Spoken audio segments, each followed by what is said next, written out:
Board, James Board. I'm Luke. I'm Lars. And I'm Dan.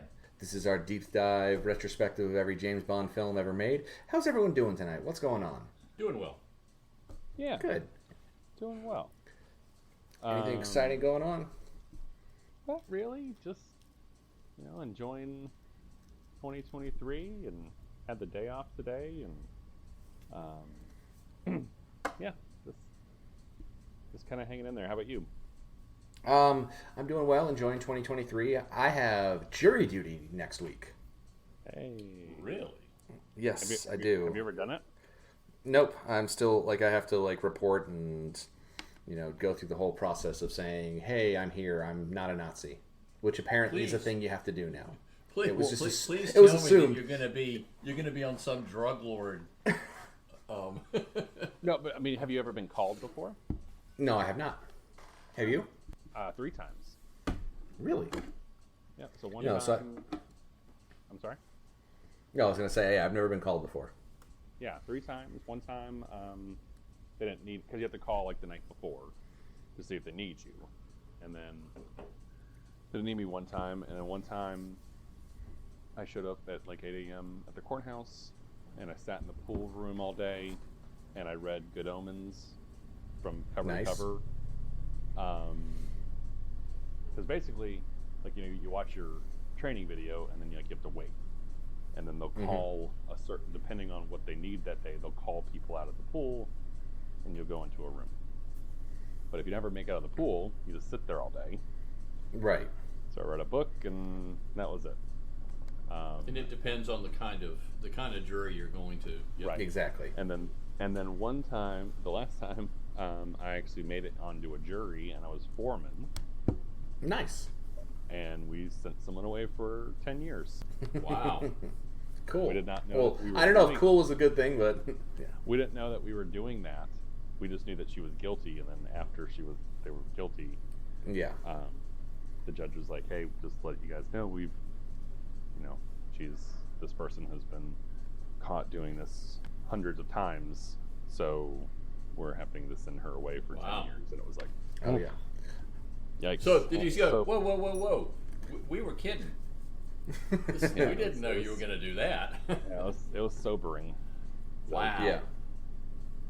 So and I don't say enjoy it, but it is interesting, and it's definitely part of the civic process and duty. Yeah, absolutely. So what's going on with you, Dad? I've done it 3 times, twice in Wilmington and once in Maine, and never actually made it to a jury. I almost did on one time in Wilmington, but at the very end they pleaded out of court, so we didn't do it. I would have liked to do it just to go through the entire process. It was interesting, because we got back into the room where we're debating, and they're like, all right, we have to elect the foreman, and everybody's just turned to me. It's like, great. What do I look like? I don't look responsible. I need an adult. I am the adult. No. Yeah. But at the very beginning, you said, "Look, I've watched 12 Angry Men. I know how this works." Yep. And but it's interesting. Oh well. What was not as interesting, but was tonight's movie, but also not the worst thing that we've watched so far. At least no. This was not Live and Let Die. Or I'm sorry, this was not Diamonds Are Forever. Never mind. Let me rephrase that. Yeah, there you go. But we were watched For Your Eyes Only. We did. Dad, what was it about? So, For Your Eyes Only, it was filmed in 1981. So, after a British spy boat sinks, marine archaeologist Sir Timothy Havelock is tasked to retrieve its automatic targeting attack communicator. It's a communication system before the Russians do. After Havelock is murdered by a Cuban hitman, Bond is ordered to find out who hired Gonzalez, the hitman. While investigating, Bond is captured, but Gonzalez is subsequently killed by Havelock's daughter, and she and Bond escape. Bond identifies one of those present with Gonzalez when Emile Leopold Lacole and so follows the lead to Italy and meets his contact, Luigi Ferrara, and a well-connected Greek businessman and intelligence informants. He meets them. He tells Bond that Locke is employed by Milos Colombo, Christos' former organized crime partner. After Ferrara's murder, and the evidence points to Colombo, Bond is captured by men working for Colombo. Colombo then explains that Locke was actually hired by Christos, who is working for the KGB to retrieve the ATAC. Bond and Melina recover the ATAC but are captured by Christos. They escape and follow Christos to Greece, where he is killed and the ATAC is destroyed by Bond. The thing I like the most about this... that's about right. Yeah, yeah. Okay, that's it. It's talking with you guys. It's a little hard to follow because it's just it's. But at the same time, I appreciated how lower stakes it is. Yeah, that's the big. That's something I liked. Yep. After after 2 instances of psychopath wants to take over the world, just a standard thing is really good, like a standard spy mission. Yeah, on the heels of space lasers, it's nice to this is basically it's the knock list from the original Mission Impossible, right? This is just something simple, which I can get behind. I also loved, right out the gate, they acknowledge the fact that he had a wife. That's the first thing that we see is him putting flowers on his wife's grave. Yep. And they were trying to align this movie with that movie because Blofeld actually has a neck brace on, and he had a neck brace on at the end of On Her Majesty's Secret Service. On Her Majesty's Secret Service, at the very end, Blofeld's in a neck brace. Oh, when he shoots, yeah. And he shoots, yeah. So I looked at it and said, okay, it looks like they're trying to tie this back into the timeline. And something that I liked about that is that it's similar to but legally distinct from Blofeld, because if you notice, he doesn't say it once. They don't say his name once. Nope. Because they didn't have the rights to Blofeld yet. Well, because they were still, it was still that weird, the other person that had written Thunderball and all that other stuff. And I remember this. He goes to visit his wife's grave, and he's carted off and ends up in a helicopter with one of Blofeld's men. And I remember that helicopter sequence. I've seen this particular sequence a lot for some reason. Yes, I have. It's been really. Mm-hmm. This is one of those things that they do the marathons of TBS, or they do the all that kind of stuff. I remember that thing and him dropping Blofeld into the chimney. To the chimney. I remember that a lot. I've seen that one a lot. And then actually was an exciting. Yeah. He's on a helicopter and he's trying to get out, and the helicopter's flying around. That was pretty neat. And then the song kicks in, and this is really the only thing I wanted to talk about. After this, I'm just going to be quiet. So I wanted to get this out. Okay. So when you look back at the first, with Sean Connery, it's Three Blind Mice. It was kind of a weird thing, but it tied into the movie. From Russia with Love doesn't have a theme song, but it's the brassy, bombastic James Bond theme. Right. And then it's Goldfinger, bum, bum, bum. It's dangerous and it's big. And then Thunderball's even bigger because it's Tom Jones. And, it's just bam, bam, bam. It's just big music. And then Roger Moore kicks off with Live and Let Die, which is the biggest. Yeah. Easily the James best Bond song. And it's oh man, this is exciting. It's a crap movie, but it's exciting, and gets you in the mood for James Bond. And then a lot of James Bond music in Roger Moore era is it's Sheena Easton, For Your Eyes Only, and it's this does not set the tone. It does not set the tone really for me tinny. For a spy thriller. So that right there was off-putting. And then the Bill Conti music. So Bill Conti wrote Gonna Fly Now. He wrote Rocky. He wrote very 80s feeling, late 70s, 80s feeling. Very distinctive style. It just doesn't it just really dated it for me. So like the Yep. music itself didn't like wasn't this sweeping orchestral stuff. It just felt really like I'm kind of at a really lame disco. That's kind of like I'm not. I don't feel like I'm off jet setting with James Bond. I'm kind of like, yeah, we're doing this again, Mm-hmm. kind of thing. I don't know. That was just like the music just didn't like it wasn't John Barry. It wasn't the boom kind of stuff. I don't know. Does that make sense? It does. Yep. Yeah.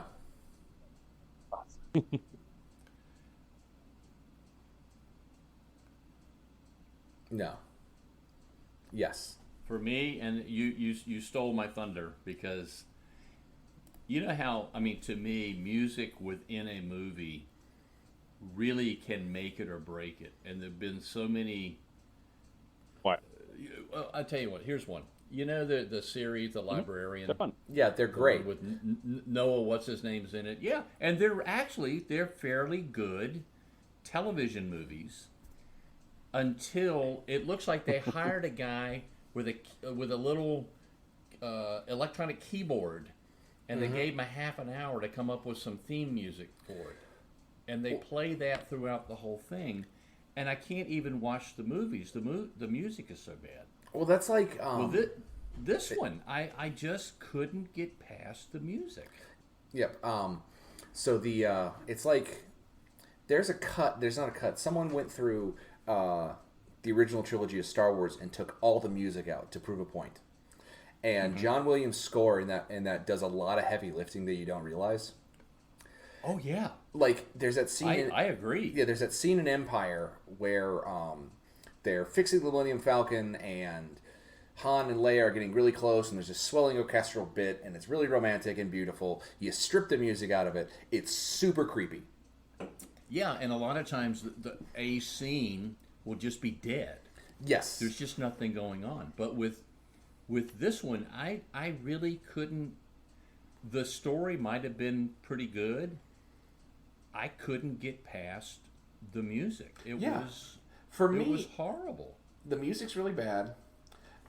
I said I liked that it was a lot lower stakes movie, but I the thing that was the most. This would have been a much better movie had there been a different Bond there. Like if it had been Timothy Dalton or Pierce Brosnan, I feel like they could have carried this more. Mostly because they're a lot more handsome than Roger Moore is. They have more charisma too. Yeah. Yes, and Because it's there were. Yeah, go ahead. it's like that bit with the weird figures with the figure skater. That works with you got a young if you got a young sexy person, but Roger Moore is what pushing 60 at that time. It just doesn't work. I actually wrote down on my notes a teenage skater and an old man. This is creepy. Yes, and I really Those two things. yeah, I really appreciate that he doesn't pursue it. He pushes it off. That's really good. But that's baseline. Really baseline. It's just baseline normalcy. I just don't know how to feel about it a lot of the time because he doesn't have a whole lot of punchiness in both an actual physicality and in his quips don't land as well as other people's. He's too nice feeling. That's the best way to describe it, is that he is just not right for Bond. And he could have been right in other Bond movies that he works really well in The Spy Who Loved Me. That works to his strengths, but this just, it's good. It's probably his second best outing, but it still just kind of falls flat because I don't think he has I still can't buy him as Bond. No, I'm with you. I agree. I just those two things. It was the music, and it was the teenage skater that wow. And then there were a lot of little bits in it that were interesting. I mean, it was interesting at the very beginning where M wasn't in it because actually Bernard Lee, from what I understood, had actually died. Yes. And they couldn't figure out what to do, so they brought in what I thought was probably one of the greatest characters in the movie. It was like they went to the Monty Python troupe and said, I need somebody that has a very good English accent. That guy's English accent was hysterical. It was so over the top. Bit like he's like the upper class twin. Completely. Yeah, I don't know. I like the Greek dancing. Again, going back to like, hey, this is something new. Yeah. That was interesting. Yeah. We're going to the Greek Isles. But it was kind of just another meandering movie. There wasn't any sort of like tension. It wasn't like this movie, Yeah. if you're gonna do a simpler story, like tighten it up. Like, we gotta get this list or this machine back within 72 hours, or Right. so and so is going to distribute the names and blah blah blah Yep. blah blah. Okay, great. We gotta do Actually, this. like So I don't have time to go play back like around. 3/4 the way into it, I forgot what they were doing. Yeah. I had to write. Okay, what is it Yep. they're doing again? Oh, wait a minute. Yeah, it was the machine. Because you also have this like subplot of the girl, the daughter that's like seeking revenge, Which was and okay, then there's like all like but right. But again, it was like, disjointed. you don't need to overstuff these movies, and I feel like that's a trap they start falling into. Yep. Is that instead of being linear, like if you look at the books are like they're little tiny books. We're not talking about No. doorstops. They're little tiny books. But then in the movies, it's like, let's do all this stuff, and it's no.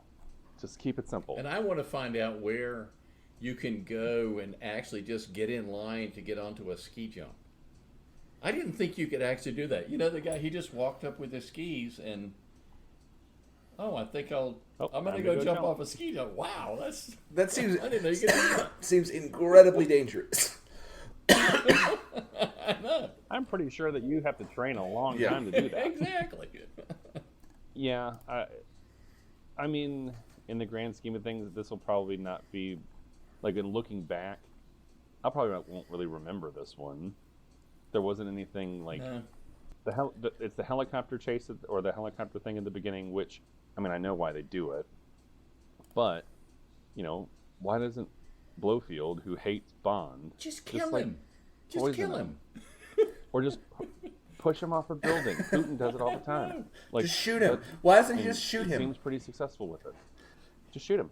Just shoot He him. doesn't have super yeah. strength. It's Also- it's Blofeld, and he's up on the top of a building in a wheelchair all by himself. Where are all of his henchmen? Yeah. This is He why was up right. there. How did he get up And there? this is why it might not be Blofeld. It's similar to, but legally distinct from Blofeld. That's true.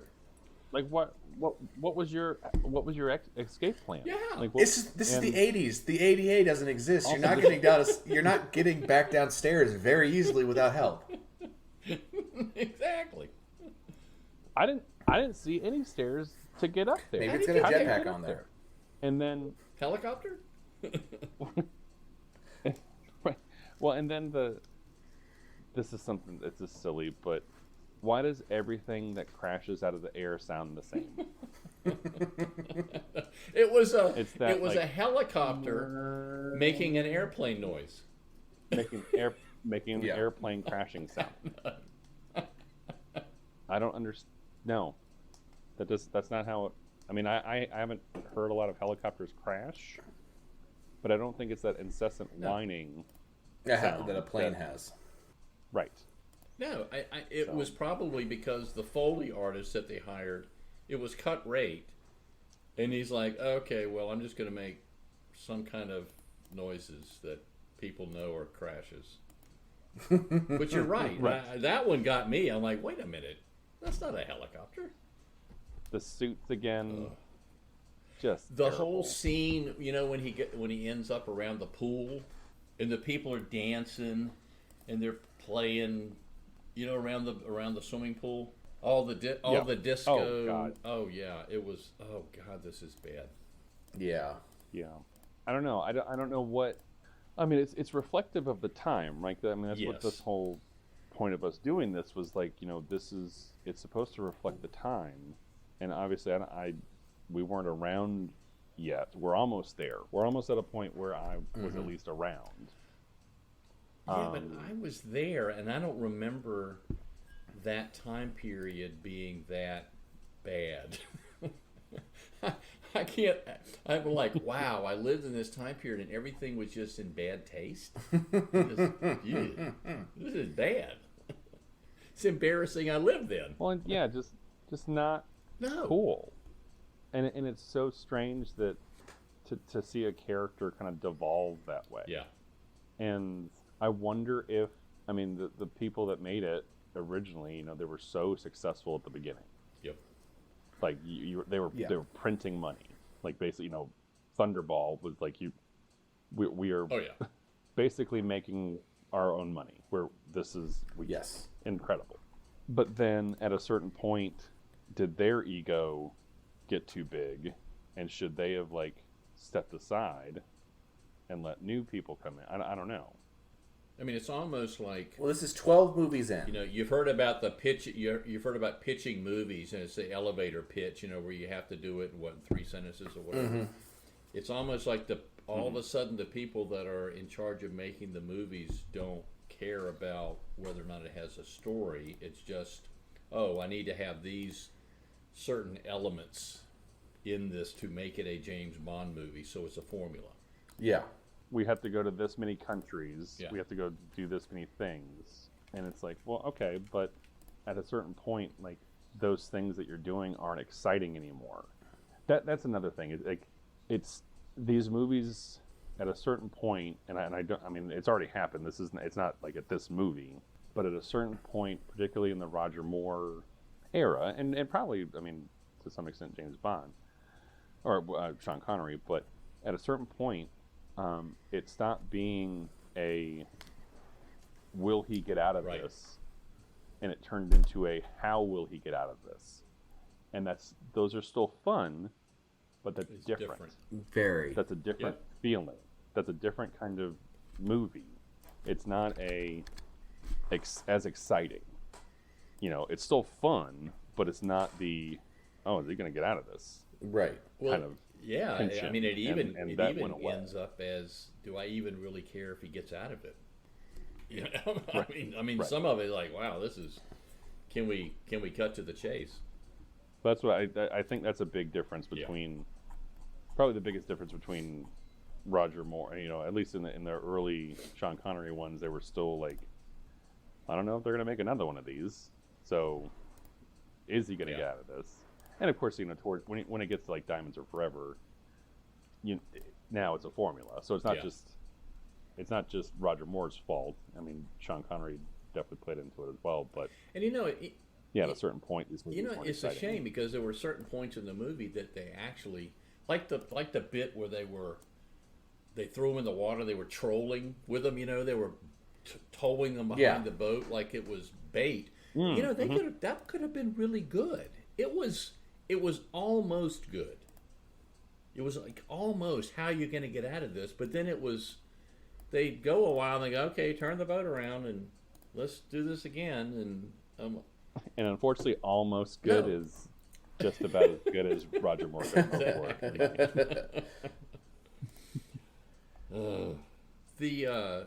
Lucas, what did you think? Did you think? I mean, this is fine. That's the best way to describe it. This is fine. This is the best outing. It's this or, you know, The Spy Who Loved Me is his you know, best outing, but I don't know. I didn't care.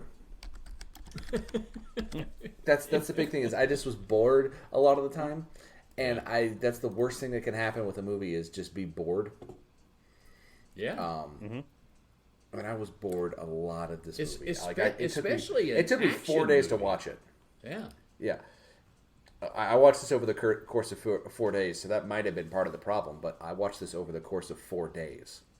And I just, like, I don't know. I wish that we had seen a different version with a different, what's it called? A different Bond in this. I feel like a different Bond would have done a lot better. Or, you know what I would, and this harkens back kind of to what we've talked about before, Lucas, with, like, we'd love to see, like, a simpler superhero movie. Yep.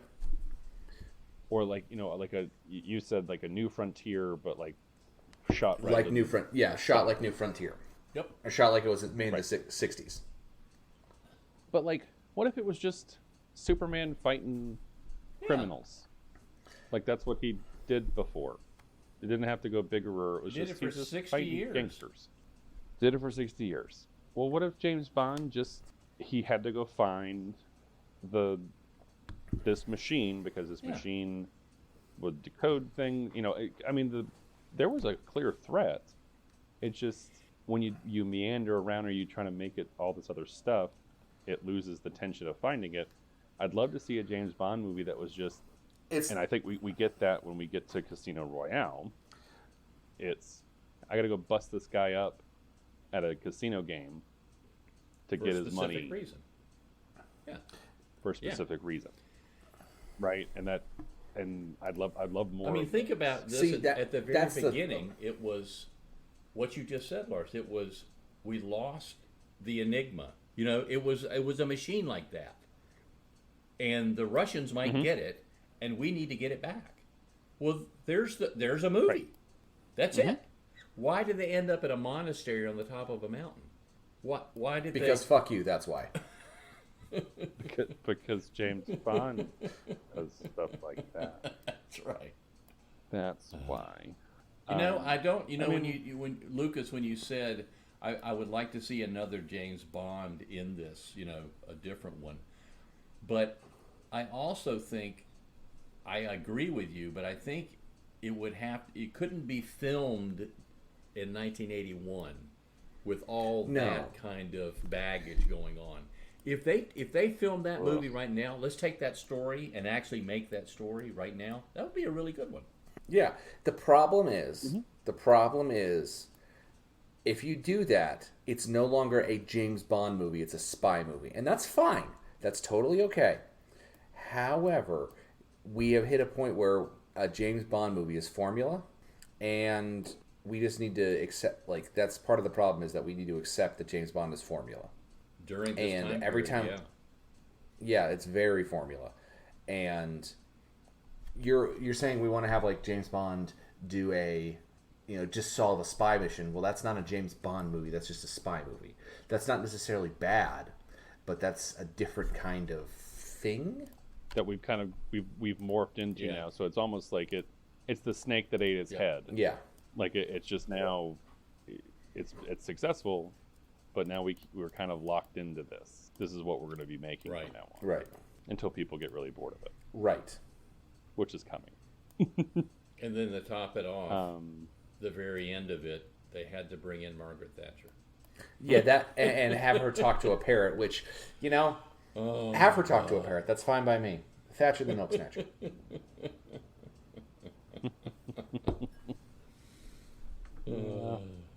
Overall, not his worst outing, definitely not his best.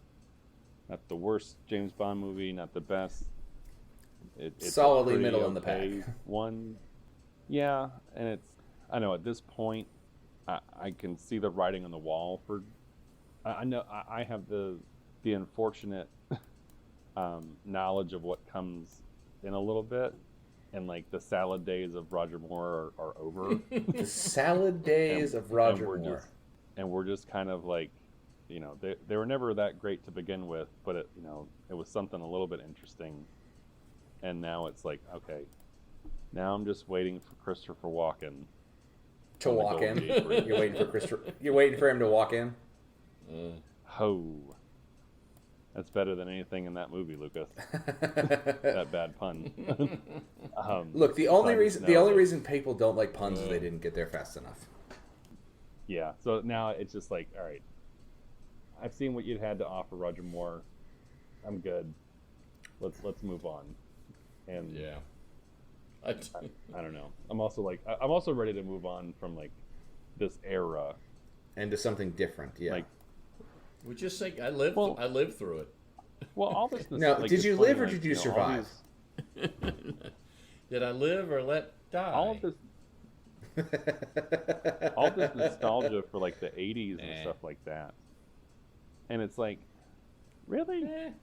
I mean, some of it was fine, but then you forget about this stuff, and it's oh, this was also the 80s. It's that Portlandia song. The dream of the 90s is still alive in Portland.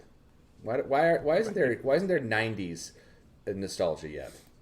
Oh, it'll get there. I'm sure it will, and it'll be terrible. Now, I do have to mention, I hated the car. I don't Lotus? like the car, and I think I need to meet the guy that invented the car alarm that was in that car. To have somebody try to get into your car and the entire car explodes. Car blows up. Whoa, awesome. man! That's just awesome. It's just, if Bill, I Bill, can't Bill, have you're it, overreacting. You can't Yeah. have it. Yes. Yeah, that's kind of cutting your nose off to spite your face there. That's I couldn't believe when I watched that. I'm like, oh my God, the car alarm blew the car up. Wow, It's perfect. Yeah. it's perfect. it's perfect, and also I've accidentally hit the car alarm many times on mine. So Wow. you know, And had you had the Lotus, you'd have blown up. You wouldn't have a car anymore. Yep. You wouldn't have a Lotus anymore.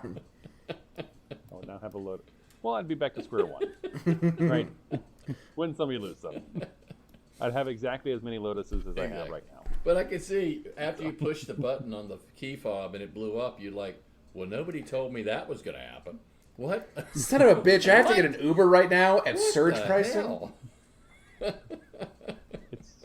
It's surge pricing. The volcano layer is about to explode. What? This is not. Q Branch did not think this one through. This is what happens when you get a bunch of That's right. science geeks that are not field tested developing stuff. What the hell? Q, Booby, I need you to explain something to me. Why the hell do you want me to explode? See, that would have been a really good part of the movie. The next scene is Bond's on the phone to Q. What the hell? My car just exploded. Okay, I had to get that in. Sorry. It's okay. No, that's good. Well, Lucas, where can folks find us on the interwebs? We can be found at swordinforecast.podbean. We can be found on Podbean and Stitcher and Spotify, and basically any streaming platform that you have. We can be found on Twitter at swordinforecast. I'm occasionally shit posting there. I post all the episode updates through that. James Bond will return in. I'm not gonna say it. One of you. He will return. I don't even know that he's returning in.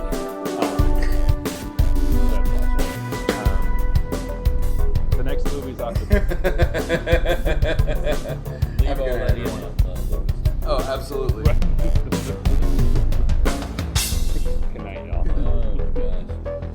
Oh, no. Oh, wait. We have to do the